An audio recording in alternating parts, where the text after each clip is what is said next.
রাজধানীতে প্রায় ১.৫ ঘন্টার ঝুম বৃষ্টিতে নগর জীবনের স্বস্তি দিলেও বিভিন্ন এলাকায় সৃষ্টি হয় জলাবদ্ধতা।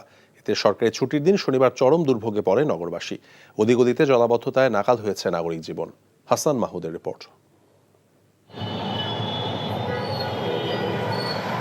গেল সপ্তাহের তীব্র তাপপ্রবাহের অস্বস্তিতে বৃষ্টি অনেকটা স্বস্তি দিয়েছে ঠিকই, তবে নাগরিক জীবনে টেনে এনেছে জলাবদ্ধতার অনাসৃষ্টি।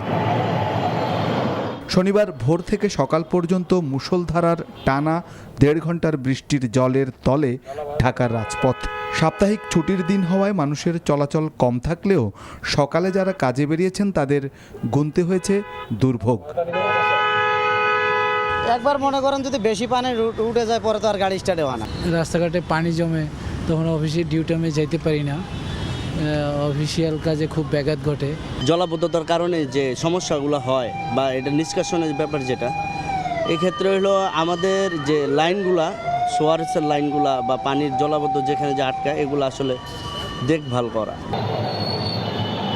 বারিধারা, শেওড়াপাড়া, ভাসানটেক, নিউ মার্কেট, মিরপুর, শান্তিনগর, সায়দাবাদ, মালিবাগ সহ বেশিরভাগ এলাকায় তৈরি হয় জলাবদ্ধতা। বেলা বাড়ার সাথে সাথে পানি নামতে শুরু করে। Hasan Mahmud, NTV news, Dhaka.